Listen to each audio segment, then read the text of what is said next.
Assalamualaikum warahmatullahi wabarakatuh. Perkenalkan, nama saya Desi Lestari. Saya salah satu guru produktif di sekolah SMK Negeri 1 Kota Tebing Tinggi. Di sini saya ingin memberikan tinjauan tentang pembelajaran berdiferensiasi. Pembelajaran berdiferensiasi ini sangat penting kita lakukan dalam kegiatan belajar mengajar, di mana kita dapat mendukung murid dengan memenuhi kebutuhan belajarnya, terutama tentang gaya belajarnya. Apakah itu gaya belajar audio, gaya belajar visual, maupun gaya belajar kinestetik. Semuanya itu dapat kita desain ke dalam sebuah RPP. Nah, di sini saya baru mulai belajar dan mulai mengetahui betapa pentingnya pembelajaran berdiferensiasi dari teman saya, yaitu Ibu Sri Wahyuningsih. Dia menjelaskan kepada saya bagaimana kita dapat menuangkan rencana, bagaimana murid belajar, dan bagaimana guru mengajar dalam RPP yang tentunya mencakup kebutuhan murid dalam belajar. Walaupun tidak mudah, namun saya sangat tertarik dan tertantang dalam membuat RPP dan melaksanakan pembelajaran secara diferensiasi ini. Harapan saya ke depannya, semoga saya dapat melakukan pembelajaran berdiferensiasi dengan murid di kelas secara baik dan efektif. Terus semangat dalam belajar dan melakukan perubahan dan hal-hal baru untuk kemajuan bersama. Demikian dari saya, terima kasih. Assalamualaikum warahmatullahi wabarakatuh. Assalamualaikum warahmatullahi wabarakatuh. Saya perkenalkan, saya Sri Rejeki Indah Wahyuningsih, salah seorang guru produktif SMK Negeri 1 Kota Tebing Tinggi, Sumatera Utara. Di sini saya ingin memberikan tinjauan mengenai pembelajaran berdiferensiasi, di mana pembelajaran diferensiasi ini pengetahuannya saya dapatkan dari salah seorang guru penggerak SMK Negeri 1 Kota Tebing Tinggi, Sumatera Utara, yang bernama Ibu Sri Wahyuningsih.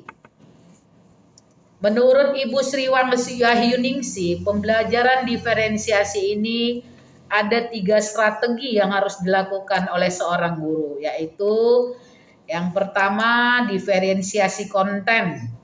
Diferensiasi konten ini adalah apa yang diajarkan kepada murid. Disinilah kita terlebih dahulu harus melakukan suatu pemetakan terhadap kesiapan belajar. Karena ini merupakan kunci pokok untuk dapat menentukan langkah selanjutnya. Kalau hasil pemetakan tidak akurat, maka rencana pembelajaran dan tindakan yang kita buat menjadi kurang tepat. Dan juga besar harapan kita kepada orang tua agar bersedia memberikan informasi yang jujur pada saat guru melakukan pemetakan untuk kebutuhan belajar murid di dalam kelas melalui wawancara, angket, survei, dan lain sebagainya. Sehingga apa yang diajarkan kepada murid sesuai dengan minat, kesiapan, dan bakat pada murid tersebut yang dimiliki murid tersebut. Pembelajaran diferensiasi ini, gurulah yang menyediakan bahan dan alat ajar sesuai dengan kebutuhan. Yang kedua, diferensiasi proses.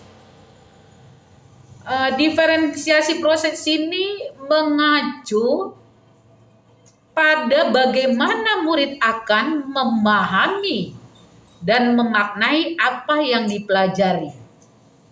Yang ketiga, diferensiasi produk. Diferensiasi produk ini adalah unjuk kerja yang dilakukan oleh murid sebagai hasil dari pembelajaran yang dilakukan pada saat itu. Di sini guru memberikan kebebasan kepada murid tersebut agar unjuk kerja yang dilakukan sesuai dengan bakat dan minat yang dimilikinya. Bisa dalam bentuk karangan, dia berbakat dalam menulis, bisa dia unjuk kerja dalam bentuk karangan. Dia bakat dalam berbicara atau pidato, dia bisa unjuk kerja dalam pidato atau unjuk kerja dalam bentuk rekaman maupun video.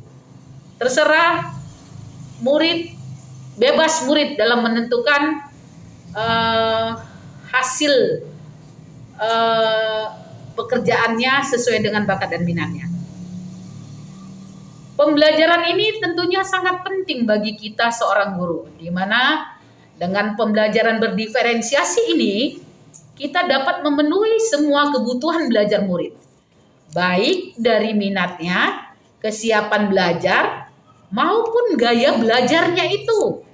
Misalnya gaya belajar audio, visual, maupun kinestik. Nah, tentunya hal ini juga sesuai dengan sekarang yang lagi dianjurkan pemerintah mengenai Merdeka Belajar, di mana murid dapat belajar sesuai dengan minat dan bakatnya serta kebutuhannya. Dengan pembelajaran berdiferensiasi ini, selain dapat memenuhi kebutuhan belajar, murid diharapkan dapat menggali dan mengembangkan potensi yang dimilikinya. Selain itu, nantinya kita harapkan dapat mampu menciptakan lingkungan yang aman, nyaman, dan menyenangkan dalam pembelajaran di kelas, yang akhirnya mampu menciptakan suatu budaya positif dalam kelas dan lingkungan sekolah. Di samping itu, dengan pembelajaran diferensiasi, murid mampu mengekspresikan pembelajaran yang diinginkan dan mampu menunjukkan hasil produk yang sesuai dengan pemahaman dan bakatnya. Harapan saya, semoga ke depannya semua guru dapat melakukan pembelajaran yang dapat memenuhi kebutuhan belajar semua murid di kelas, tetap semangat dan terus belajar hal-hal yang baru dalam melakukan perubahan yang lebih baik demi kemajuan bersama. Demikianlah yang bisa saya sampaikan, dan saya sekali lagi mengucapkan ribuan terima kasih bagi para penggerak, guru-guru penggerak, khususnya guru-guru penggerak SMK Negeri 1 Kota Tebing Tinggi, terutama Bu Sri Wahyuningsi. Dengan adanya tambahan pengetahuan melalui dia tentang pengembangan kegiatan belajar mengajar di dalam kelas, sehingga kita akan berusaha berbuat yang baik, yang sesuai dengan harapan pemerintah demi terciptanya belajar merdeka, insya Allah. Terima kasih. Billahi taufik wal hidayah. Assalamualaikum warahmatullahi wabarakatuh.